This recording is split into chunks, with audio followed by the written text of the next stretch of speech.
The morning of November 10, 1942 began like most mornings in North Africa, with dust, heat, and the distant groan of engines. But for Oberfeldwebel Kurt Helmers of the German Afrika Korps, something felt different the moment the prisoners arrived at his forward observation post near the Tunisian coast. They were Americans, the first ones he had seen up close. They had been captured during the confused fighting around the port of Oran, stragglers from the Allied landings that had begun 2 days earlier. Helmers had heard the jokes circulating through his unit for months. The Americans were soft. They were wealthy. They were amateurs playing at war. They were, as one common phrase in the Wehrmacht had it, Kinder in Uniformen, children wearing uniforms. But these men did not look like children. They were broad-shouldered and calm. They carried themselves with a stillness that Helmers, a veteran of the French campaign and 2 years of desert fighting, recognized immediately. It was not the stillness of men who did not understand danger. It was the stillness of men who had made their peace with it. One of the prisoners wore a small emblem on his collar that Helmers did not immediately recognize. He had to ask his interpreter to look it up. The interpreter flipped through a captured American military identification manual and pointed to the entry. The emblem indicated the man was a United States Marine. Helmers would later write in a letter home, a letter that was preserved by his family and published in a German veterans collection in 1989, that something in the Marine's eyes reminded him of the most dangerous men he had known on the Eastern Front. Not rage, not desperation, something quieter and, in his estimation, far more unsettling. He described it as die Ruhe vor dem Sturm, the calm before the storm. If you find this kind of deep dive into the psychological and military history of the Second World War compelling, consider subscribing now. Every video on this channel is built from primary sources, veteran memoirs, and verified historical records, the kind of research that takes weeks, not hours. By the time the war ended in May of 1945, German soldiers across every theater of the conflict had developed a hierarchy of fear, a rough and often viscerally articulated ranking of which Allied forces they most dreaded facing in combat. British infantry they respected as steady professionals. Free French forces they acknowledged as fierce and motivated. Soviet troops they feared with a bone-deep, almost spiritual dread born of 4 years of industrialized slaughter on the Eastern Front. But the United States Marines occupied a category entirely their own. Not because the Marines were encountered most frequently, they were not. The vast majority of German soldiers never faced Marines in combat at all, since the Marine Corps operated primarily in the Pacific Theater against Imperial Japan. But the Marines' reputation traveled ahead of them through captured documents, through intelligence briefings, through the accounts of prisoners, and through a growing body of German military analysis that tried, with increasing urgency, to understand exactly what kind of soldiers America had produced. What the Germans found, when they looked carefully, was something that challenged their most fundamental assumptions about military training, unit cohesion, and the nature of fighting spirit itself. The Marines were not simply good soldiers in the way that German professional assessments usually understood that phrase. They were the product of a specific philosophy of war, one that had been hammered out over more than a century and a half of American military history, and one that German military culture, for all its sophistication and tradition, had never fully anticipated or prepared for. This is the story of how that reputation was built, what the Germans actually said about it, and why the answer reveals something essential about the nature of military excellence itself.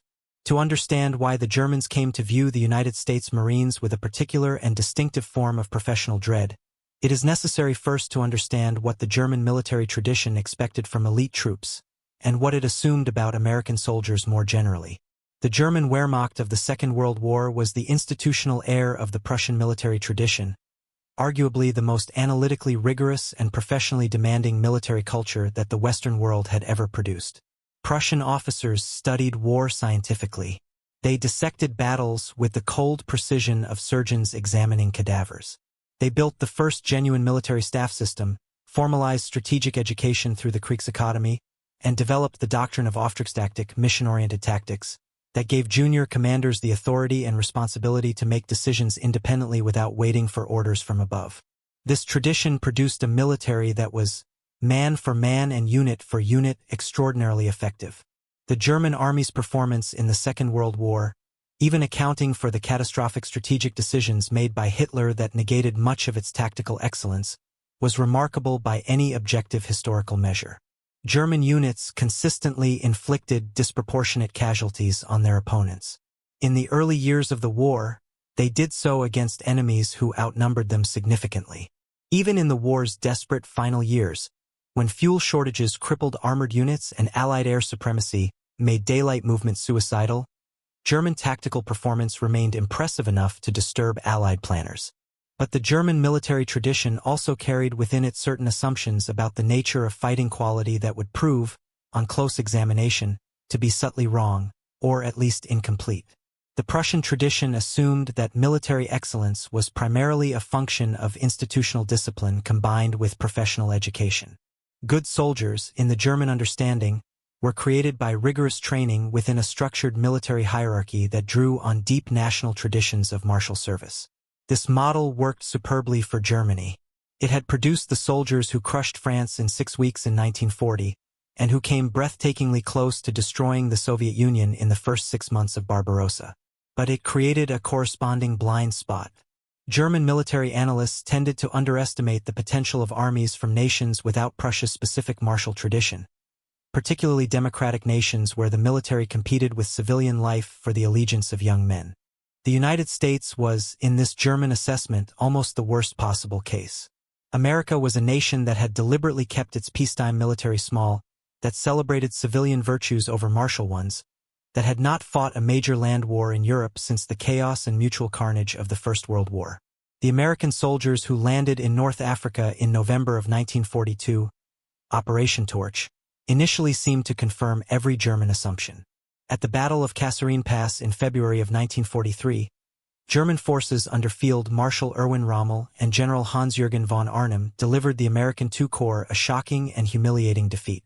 Rommel's forces punched through American lines with relative ease, advancing more than 50 miles in 2 days and inflicting approximately 10,000 casualties while capturing or destroying enormous quantities of American equipment.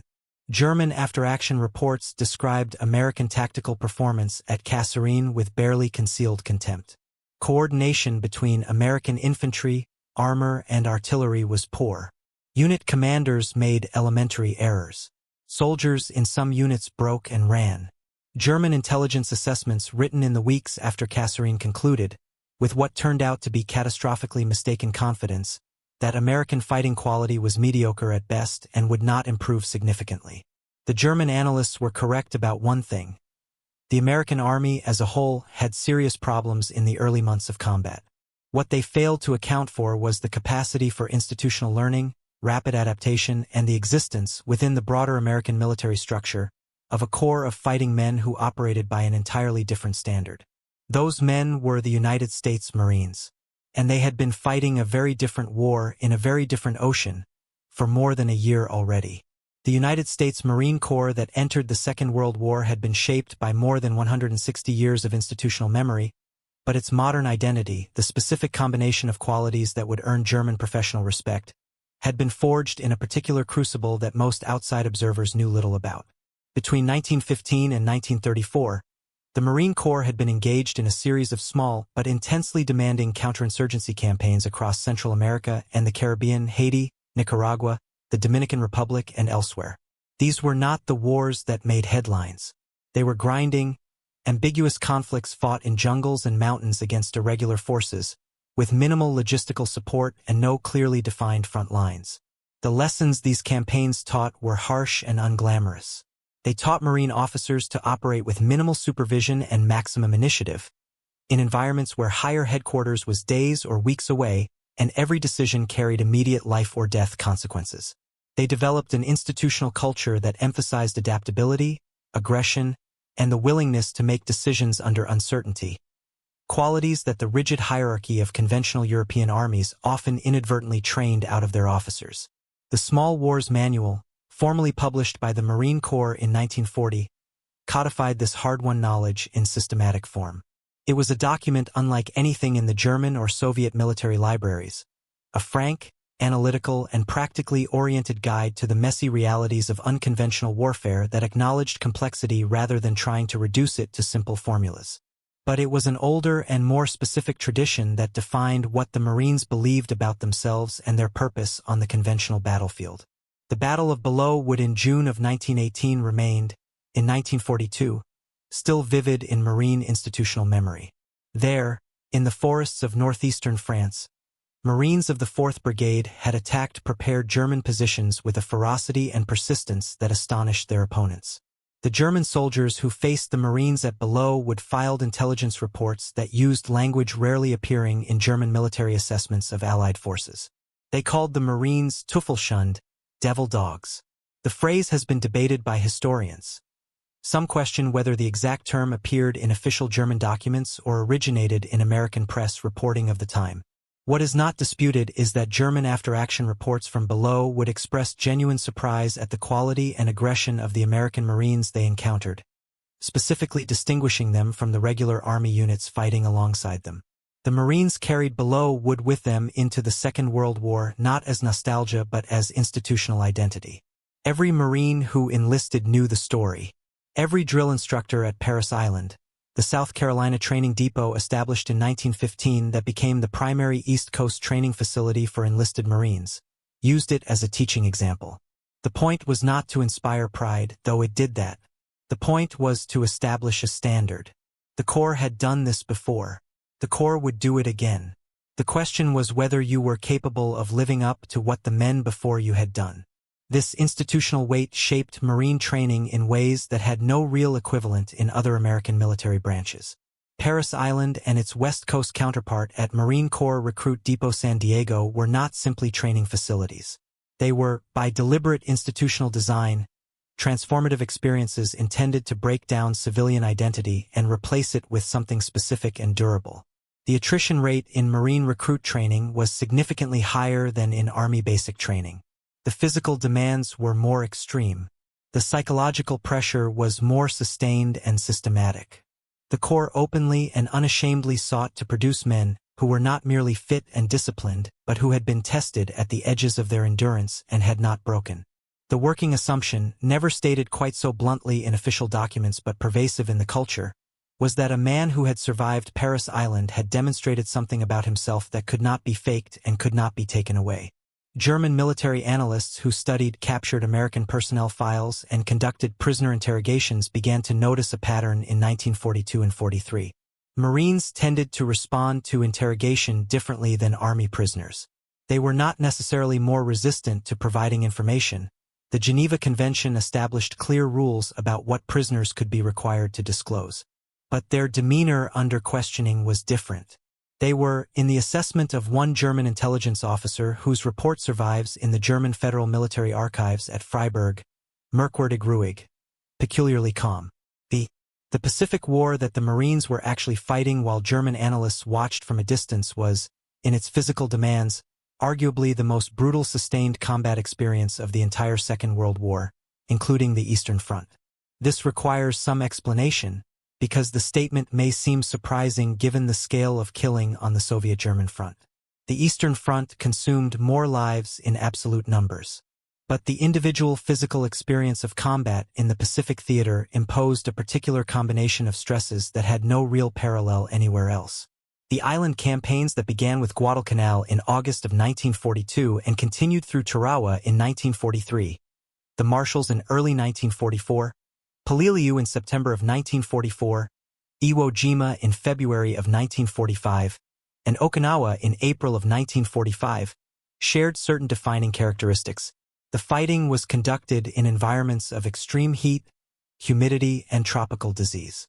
Malaria, dysentery, and fungal infections were not occasional complications but systematic features of the operational landscape. The terrain offered virtually no prospect of maneuvering around defensive positions. The islands were small. The Japanese had fortified them with a thoroughness and ingenuity that repeatedly surprised even experienced Marine commanders. And the Japanese defenders operated under a code of conduct that made the tactical calculus of the Pacific fundamentally different from any European theater. Japanese soldiers did not surrender. This was not a simplification or a stereotype. It was a documented operational reality that shaped every aspect of how Marine units planned and executed combat.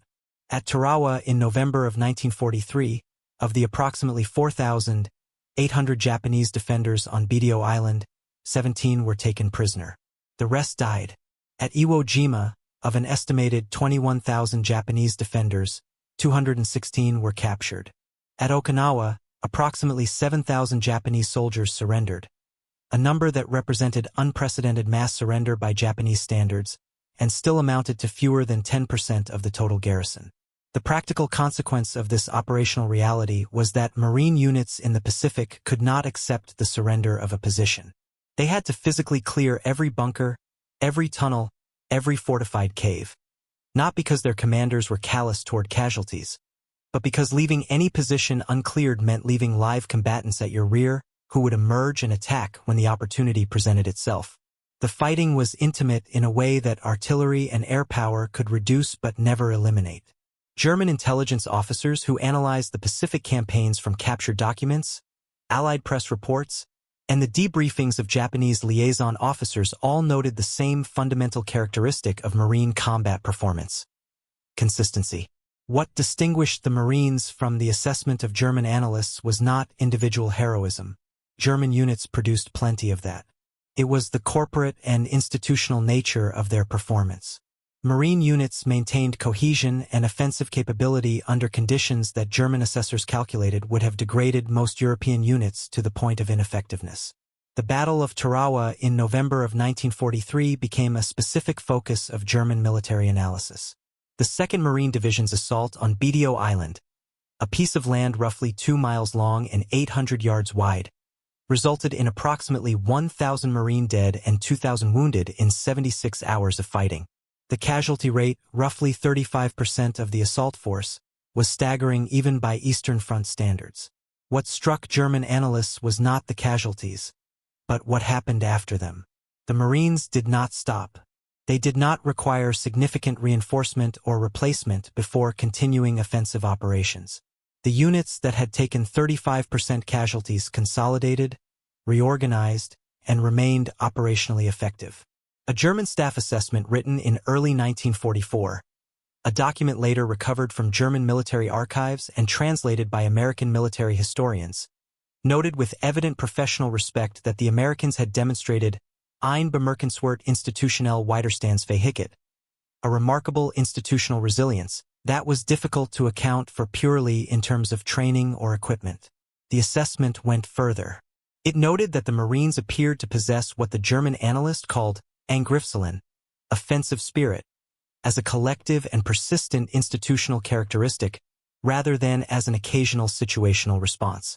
This was, in the German military tradition, one of the highest forms of professional praise. Angriffswillen was something that the Prussian military tradition considered essential and increasingly rare. The German analyst was, in effect, saying that the Marines had internalized something that the Prussian tradition had spent 2 centuries trying to cultivate. The specific German fear of the Marines, as opposed to the more generalized German respect for American logistics and material power, crystallized around a particular quality that went beyond training and institutional culture. It had to do with what the Marines believed about themselves, and the degree to which that belief proved operationally accurate under the most extreme possible testing. This distinction matters because it separates the Marine Corps' reputation in German military assessment from the broader German respect for American industrial capacity. The Germans admired American logistics in the way that a craftsman might admire a machine, with genuine professional appreciation for its effectiveness and a clear-eyed understanding of its implications. The American supply system was impressive, and German officers were intellectually honest enough to say so. But the Germans feared the Marines in a different register. It was not admiration. It was the specific and personal form of professional dread that one fighting man extends to another fighting man who he has concluded, based on evidence, is genuinely dangerous in ways that transcend equipment and supply. This distinction was articulated most clearly by German officers who had served in both theaters, men who had experienced the Eastern Front's grinding attrition and had also encountered American forces directly in North Africa or Italy. Their testimony, preserved in post-war interviews, memoirs, and the extraordinarily comprehensive debriefing program conducted by the United States Army's Foreign Military Studies program between 1945 and 1954, returns repeatedly to the same observation. The Soviets, in this formulation, were terrifying because of what they represented, an apparently inexhaustible supply of men willing to die. Fighting the Soviets felt, to German veterans, like fighting a force of nature. Individual Soviet soldiers might be less well-trained, less well-equipped, or tactically less sophisticated than their German opponents. But the overall mass of Soviet military power had a quality of inevitability that wore on the German psychological state in a specific and corrosive way. You could kill them faster than they could replace their dead for a time. But you could not kill them faster than their country could produce more. The math was wrong, and German officers who understood it knew it was wrong, and living with that knowledge day after day was its own particular kind of psychological attrition. The Americans, by contrast, combined the material abundance that German logistics officers found staggering with something that the ordinary German soldier found more immediately and personally unsettling: individual fighting men who seemed to want to fight. This last point requires careful handling, because it is easy to misstate. German soldiers were not cowards. Soviet soldiers were not unwilling. The Marines did not have a monopoly on courage or on the willingness to close with the enemy. But there is a meaningful difference between soldiers who fight because duty, discipline, and the immediate consequences of disobedience leave them no alternative, and soldiers who fight because they have concluded, through a specific process of institutional formation, that this is precisely what they are for. The Marines had been systematically and deliberately shaped to believe the latter. Not through propaganda, or not primarily through propaganda, but through a training process designed to produce men who had genuinely internalized the Corps' specific identity and who measured themselves against its specific standard. The result, as German analysts noted with evident unease, was a fighting force that initiated contact rather than waiting to receive it, that maintained aggression under fire rather than seeking cover and consolidation, and that exhibited what one German officer described as ein fast unruhigend Gleichgültigkeit gegenüber dem eigenen Leben, an almost disturbing indifference to their own lives. The specific German fear of the Marines, as opposed to the more generalized German respect for American logistics and material power, crystallized around a particular quality that went beyond training and institutional culture. It had to do with what the Marines believed about themselves, and the degree to which that belief proved operationally accurate under the most extreme possible testing. This distinction matters because it separates the Marine Corps' reputation in German military assessment from the broader German respect for American industrial capacity. The Germans admired American logistics in the way that a craftsman might admire a superior machine, with genuine professional appreciation for its effectiveness and a clear-eyed understanding of its implications. The American supply system was staggering, and German officers were intellectually honest enough to say so openly in their post-war assessments. But the Germans feared the Marines in a different register entirely. It was not the cold admiration of a logistician studying an enemy's superior supply chain. It was the specific and personal form of professional dread that one fighting man extends to another fighting man whom he has concluded, based on accumulated evidence, is genuinely dangerous in ways that transcend equipment and supply. This distinction was articulated most clearly by German officers who had served in both major theaters, men who had experienced the Eastern Front's grinding attrition and had also encountered American forces in North Africa or Italy, where they could compare the two enemies directly. Their testimony, preserved in post-war interviews, memoirs, and the extraordinarily comprehensive debriefing program conducted by the United States Army's Foreign Military Studies program between 1945 and 1954, returns repeatedly to the same essential observation. The Soviets were terrifying because of what they represented, an apparently inexhaustible supply of men willing to die. Fighting the Soviets felt, to German veterans, like fighting a force of nature. Individual Soviet soldiers might be less well-trained or tactically less sophisticated than their German opponents. But the overall mass of Soviet military power had a quality of inevitability that wore on the German psychological state in a specific and corrosive way. You could kill them faster than they could replace their dead for a time. But you could not kill them faster than their country could produce more. The math was wrong, and German officers who understood it knew it was wrong, and living with that knowledge day after day was its own particular kind of attrition. The Americans, by contrast, combined the material abundance that German logistics officers found staggering with something that the ordinary German soldier found more immediately and personally unsettling: individual fighting men who seemed, institutionally and collectively, to want the fight. This last point requires careful handling, because it is easy to misstate. German soldiers were not cowards. Soviet soldiers were not unwilling. The Marines did not have a monopoly on courage or on the willingness to close with the enemy. What distinguished Marine performance in German professional assessment was something more specific than raw bravery. There is a meaningful difference between soldiers who fight because duty, discipline, and the immediate consequences of disobedience leave them no alternative, and soldiers who fight because they have concluded, through a specific process of institutional formation, that this is precisely what they are for. The Marines had been systematically and deliberately shaped to believe the latter. The result, as German analysts noted with increasing frequency, was a fighting force that initiated contact rather than waiting to receive it, that maintained aggression under fire rather than seeking cover and consolidation, and that exhibited what one German officer described as ein fast Bunruhigen Gleichgültigkeit gegenüber dem eigenen Leben, an almost disturbing indifference to their own lives. The Marines' direct encounters with German forces were limited by the geographic reality of the Second World War's theater structure, but they were not non-existent. And each encounter was studied carefully by German military intelligence, precisely because the Marines were known to represent America's most carefully selected and intensively trained fighting men. The most significant direct contact between Marines and German forces occurred in the Mediterranean theater. Following the Allied invasion of Sicily in July of 1943, Operation Husky, Marine Corps aviation units and reconnaissance elements operated in support of the broader Allied campaign in Italy. Marine Observation Squadron 1, known as VMO-1, flew missions throughout the Italian campaign, working in direct coordination with Army ground units to direct artillery fire and conduct battlefield reconnaissance. The German commanders in Italy, particularly those under Field Marshal Albert Kesselring, who conducted one of the most skillful defensive campaigns of the entire war along the length of the Italian peninsula, developed specific procedures for dealing with Marine air-ground coordination. Kesselring's staff noted in operational assessments that Marine-directed artillery fire was consistently more accurate and more rapidly adjusted than fire directed by Army liaison officers, a difference they attributed to the Marine Corps' more intensive training in combined arms coordination and its culture of aggressive forward observation. This was a technically specific observation, not merely an impressionistic one. Kesselring's intelligence staff were sufficiently concerned about Marine coordinated fire support to issue guidance to frontline units about the distinctive radio communication patterns used by Marine forward observers, so that German signals intercept teams could identify and prioritize jamming efforts against them. You do not dedicate scarce electronic warfare resources to jamming an opponent you do not genuinely fear.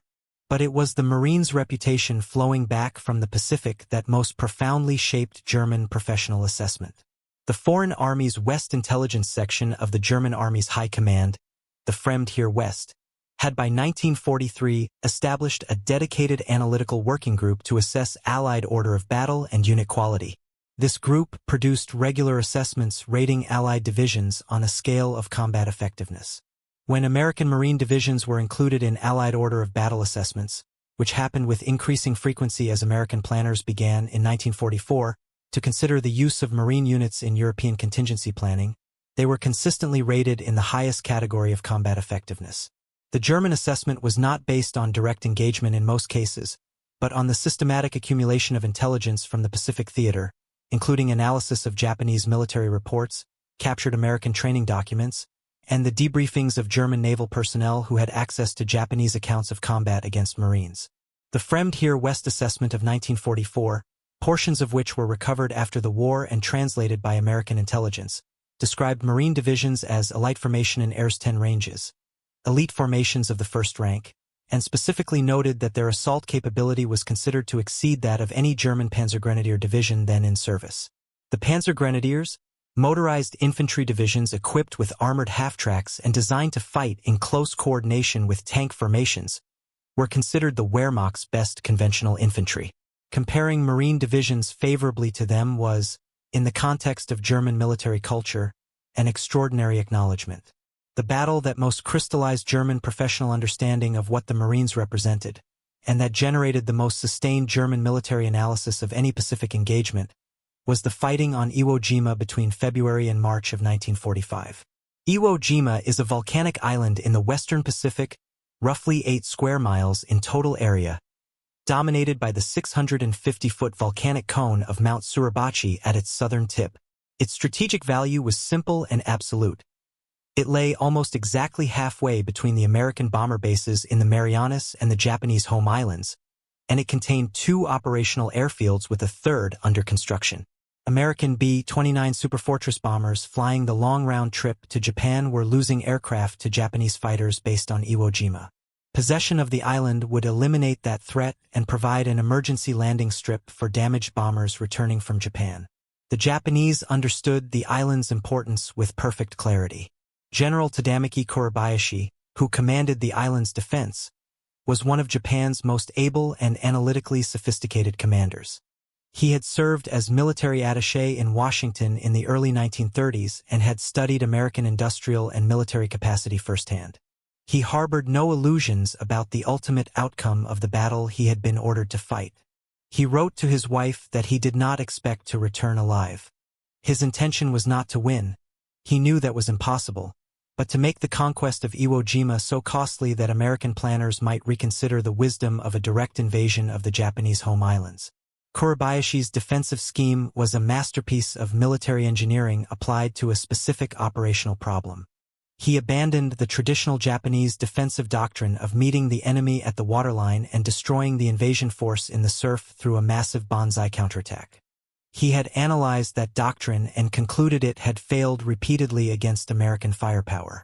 Instead, he ordered his garrison of approximately 21,000 men to construct an elaborate underground fortress of tunnels, bunkers, and interconnected fighting positions extending to a depth of several stories below the island's surface. The tunnel network eventually encompassed approximately 11 miles of passages connecting hundreds of fortified positions. Many bunkers had walls of reinforced concrete between 2 and 4 feet thick. Artillery pieces and mortars were mounted on rails inside the tunnels, allowing them to be rolled forward to fire and then withdrawn before American counterbattery could locate and destroy them. The entire defensive system was designed to absorb the most intense preliminary bombardment that American naval gunfire could deliver and then emerge largely intact to engage the landing force. The preliminary American bombardment before the Iwo Jima landing on February 19, 1945 was massive. Naval vessels fired approximately 22,000 shells of 5 inches or larger against the island's defenses in the 3 days preceding the assault. American commanders considered this preparation adequate. Kurabayashi had designed his defenses to survive exactly this level of punishment. When the first waves of the 4th and 5th Marine Divisions touched the black volcanic sand of Iwo Jima's beaches at approximately 9 in the morning on February 19, the Japanese garrison was still largely intact, waiting underground. What followed was 36 days of fighting that the Marine Corps Commandant, General Alexander van de Grift, would later describe as the most savage and costly battle in the history of the Marine Corps. He was not exaggerating for effect. Of the approximately 70,000 Marines who participated in the battle, roughly 26,000 became casualties. 6,800 dead and 19,217 wounded. The casualty rate among assault infantry was staggering. In some Marine rifle companies that landed on the first day, fewer than half the men who waded ashore survived the battle unwounded. The German military analysis of Iwo Jima, conducted in the final months of the war as German commanders desperately sought lessons applicable to the anticipated Allied assault on the German homeland itself, focused on a specific question. How did the Marines maintain offensive momentum under those casualty rates, in that terrain, against that depth of defense? The answer that German analysts arrived at was not a comfortable one for a military tradition that prided itself on its own fighting quality. The Marines maintained offensive momentum under catastrophic casualties for reasons that were, at their core, cultural and institutional rather than purely technical. They did not advance because orders compelled them to advance. They advanced because the institutional identity of the Corps made advancing under fire a fundamental expression of what it meant to be a Marine. Stopping, even when stopping was tactically rational given the casualties being absorbed, was experienced by Marine units not merely as a tactical failure but as a failure of identity. As a betrayal of what they were. This psychological mechanism, what historians of military culture sometimes call corporate identity under fire, is difficult to manufacture through training alone. It requires years of institutional formation, a clear and consistently articulated narrative about what the organization is and what it does, and a selection process that identifies men capable of internalizing that narrative deeply enough that it functions under extreme stress. The Marine Corps had developed all three of these elements over more than a century of institutional history. The German military had something similar in its own elite formations, the Waffen-SS divisions and certain army formations like the Großdeutschland, but it had never systematized it across an entire branch of service the way the Marine Corps had. The German assessment concluded with an observation that was, in context, almost an admission of defeat. The report noted that against a force whose primary combat motivation was institutional and identity-based rather than ideological or purely disciplinary, conventional attrition calculations did not apply in the normal way. You could not, the report concluded, break what the Marines were by killing a percentage of them. You might stop their advance. Kuribayashi had managed that temporarily at various points on Iwo Jima. But you could not make them stop being Marines. And that meant that as long as replacements were available and the logistical chain held, the advance would always resume. The famous photograph taken by Associated Press photographer Joe Rosenthal on February 23, 1945, showing 5 Marines and 1 Navy corpsman raising the American flag on the summit of Mount Suribachi, became the most reproduced photograph of the entire Second World War and eventually the model for the Marine Corps War Memorial in Washington. But within the German military's intelligence assessments, the image carried a significance different from its symbolic meaning for American audiences. German analysts noted that the flag raising occurred on the 5th day of the battle, when the fighting on the rest of the island remained at its most intense and the outcome was still far from certain. The Marines who raised the flag on Suribachi were not celebrating victory. They were marking an objective taken, pausing for the briefest possible moment, and then returning to the fighting. The photograph, in the German professional reading, was not primarily an image of triumph. It was an image of institutional persistence, of men who had accomplished a difficult thing and immediately turned their attention to the next difficult thing, without ceremony and without rest. This quality, the capacity to absorb the accomplishment of an objective and immediately redirect effort toward the next one, without the psychological decompression that most armies require after intense combat, was identified in German intelligence assessments as one of the Marines' most operationally dangerous characteristics. It made them difficult to contain even when temporarily halted, because the halt was always tactical rather than psychological. The momentum was never truly broken. The war in Europe effectively ended before any large-scale Marine ground units could be deployed to the Western Front, but the German assessment of the Marines did not end with the shooting. In the comprehensive foreign military studies program that the United States Army ran from 1945 through the early 1950s, a program that involved the systematic debriefing of hundreds of captured German generals and senior officers, the Marine Corps appeared repeatedly as a point of professional reference. General Erich von Manstein, widely considered the most gifted operational commander the German Army produced in the Second World War, was asked directly in his debriefing sessions about his assessment of American military quality. His response, recorded in the Foreign Military Studies archives and later referenced in several scholarly works on German operational doctrine, distinguished carefully between the American Army as a whole and the Marine Corps specifically. Von Manstein acknowledged that the American Army had improved dramatically from its early performance in North Africa. By 1944 and 45, American Army divisions fighting in France and Germany had become genuinely competent professional formations. But he reserved a specific category of assessment for the Marines. He described them as possessing what he called Fronterfahrung of an exceptional kind, not the mere combat experience that any soldier accumulates through survival, but a specific quality of hardened, purposeful aggression that he had previously associated only with certain German elite formations and, in a different way, with the most determined Soviet assault units. His final observation on the subject was characteristically precise.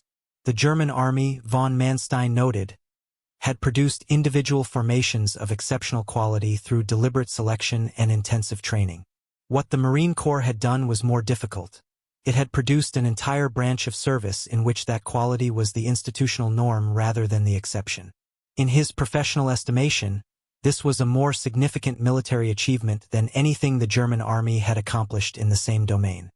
General Otto von Manschufel, who had commanded the 5th Panzer Army during the Battle of the Bulge and was one of the most operationally experienced armored commanders on either side of the war, made a related observation in his own foreign military studies debriefing. He had studied Marine Corps performance in the Pacific with the analytical detachment of a professional who understood he might eventually face them in a different theater. His conclusion was simple and direct. He stated that if the Marine Corps had been deployed in strength against German forces in France in 1944, the campaign's timeline would have been compressed significantly. He did not elaborate on this in detail, but the implication was clear. In his professional assessment, Marine divisions would have pressed the attack more aggressively and with greater persistence than the Army divisions that actually conducted the Normandy breakout. This was not a small observation coming from the man who had commanded Germany's armored spearhead in Hitler's last great offensive in the West. Von Manschufel was not given to sentimentality or to flattering his former enemies without cause. His assessment of the Marines reflected a professional conclusion drawn from careful analysis of documented combat performance. The deepest irony embedded in the German fear of the Marines is that it was, in a fundamental sense, a mirror image of the qualities that German military culture most valued in itself. The Germans had built their military identity around the concept of the professional soldier as craftsman, as a man who had mastered his trade to a level that transcended mere obedience and became a form of excellence. The Prussian tradition celebrated the officer who could act decisively without orders, the NCO who understood the commander's intent so thoroughly that he could fulfill it in circumstances the commander had never anticipated. The Marines had built something parallel but distinct. They had created a fighting man who was not primarily motivated by professional craft in the German sense, by the intellectual mastery of military technique, but by membership in an institution whose identity was inseparable from its willingness to fight under any circumstances. The Marine Corps' relationship to combat was, in the end, less like the German craftsman's relationship to his trade and more like a priest's relationship to his vocation. It was not something you did. It was something you were. German military analysts who arrived at this conclusion in their wartime and post-war assessments uniformly found it both admirable and, in a professionally honest way, troubling. Admirable because the quality it described was genuinely exceptional. Troubling because it was, by its nature, difficult to defeat. A fighting force motivated by professional craft can be degraded by destroying its equipment, disrupting its logistics, and killing its most experienced practitioners. A fighting force motivated by institutional identity is degraded by those same means, but recovers faster because the motivating principle does not depend on material resources or on the survival of any individual member. You could kill a German officer whose expertise and experience took years to develop, and in doing so you degraded the Wehrmacht in a real and measurable way. You could kill a Marine, and in doing so you produced more Marines, not in the bureaucratic sense of replacement, but in the psychological sense that the Corps' narrative of sacrifice and persistence actively used its own casualties as fuel for the institutional identity that produced the next generation of fighters. The battles of Guadalcanal, Tarawa, Polilliu, and Iwo Jima did not merely test the Marine Corps. They became the Marine Corps monuments of institutional identity that every subsequent generation of recruits absorbed at Paris Island and carried with them into combat. The dead did not diminish the institution, they deepened it. This was something the Prussian military tradition had never fully achieved, not because it lacked the intelligence to understand it, but because the circumstances that produced it in the Marines, the specific combination of a volunteer force, a singular institutional identity, and a sustained series of brutal tests that the institution survived and absorbed and made part of itself, were historically unique and could not simply be replicated by design. The post-war decades gradually formalized what German commanders had observed intuitively during the conflict itself. The Marine Corps' performance in the Second World War became a standard reference point in professional military education across multiple nations, including in West Germany's Bundeswehr as it was rebuilt in the 1950s under the intellectual leadership of officers like General Hans Speidel and former Wehrmacht veterans who had grappled with American military quality firsthand. The Bundeswehr's own attempt to create elite infantry formations drew consciously on the lessons that German officers had learned from studying the Marines, the importance of sustained institutional identity, the value of a selection process that tested candidates at the margins of their endurance, and the operational significance of a unit whose collective willingness to close with the enemy could be relied upon under the worst conditions rather than merely hoped for. General James Mattis, who commanded the 1st Marine Division during the 2003 invasion of Iraq, captured something essential about this legacy in a briefing to his officers before the operation began. He told them that the most important thing a Marine commander can give his subordinates is not a plan, not equipment, and not fire support. It is moral clarity about what they are doing and why. Mattis was articulating, in the language of the 21st century, exactly the quality that German intelligence officers had identified in their wartime assessments 6 decades earlier. The Marines' strength was not primarily technical or material. It was volitional. It was the product of a sustained institutional commitment to producing men who had decided, at a level deeper than rational calculation, that they would not stop. The German soldiers who encountered Marines directly, those Afrika Korps veterans who took prisoners after Torch, the Italian campaign officers who faced Marine air-ground teams, the intelligence analysts who spent months studying the Pacific campaigns, arrived individually and collectively at the same conclusion. The Marines were not simply a better equipped or better supplied version of what the German army already understood about fighting men. They were something qualitatively different. They were the product of a specifically American synthesis of democratic volunteerism, institutional identity, and industrial-age warfare that the Prussian tradition, for all its sophistication, had never anticipated and could not straightforwardly counter. Field Marshal Rommel, in one of his last analytical assessments before his forced suicide in October of 1944, wrote with characteristic directness about the fundamental problem of fighting the Americans. He was referring specifically to the combined arms capability of American forces in France and the overwhelming material abundance that his 7th Army faced. But his formulation applied with equal and perhaps greater force to the Marines specifically. He wrote that the Americans brought to war not merely the resources of an industrial civilization but the character of a people who had not yet learned to accept defeat as a possible outcome. Against such an enemy, he concluded, the only rational military objective was to impose a cost so high that the enemy's political will to continue would eventually break. And he acknowledged, with the clarity that distinguished his thinking even at the war's end, that in the specific American case, he saw no realistic prospect of achieving that objective. Rommel did not live to see the full flowering of the Marine Corps' reputation in the Pacific's final campaigns. He did not see the flag raised on Suribachi, or read the after-action reports from Iwo Jima that circulated through what remained of the German High Command in the spring of 1945. But what he had already concluded about the nature of American fighting power applied to the Marines as its most concentrated and representative expression. The Germans feared the Marines not because the Marines were invincible, they were not. They suffered casualties that would have broken most forces. They made mistakes. They faced defeats in the early months of the Pacific War that tested the Corps as severely as anything in its history. What made them something to be feared was that none of that stopped them. Not the casualties. Not the mistakes. Not the defeats. They got up. They reorganized. They attacked again. And again. And again.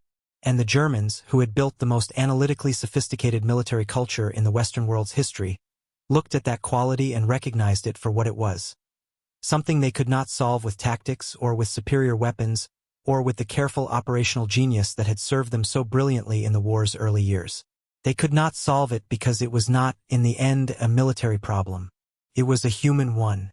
The German soldiers and commanders who made their professional assessment of the United States Marines during and after the Second World War were not offering a compliment in any soft or sentimental sense.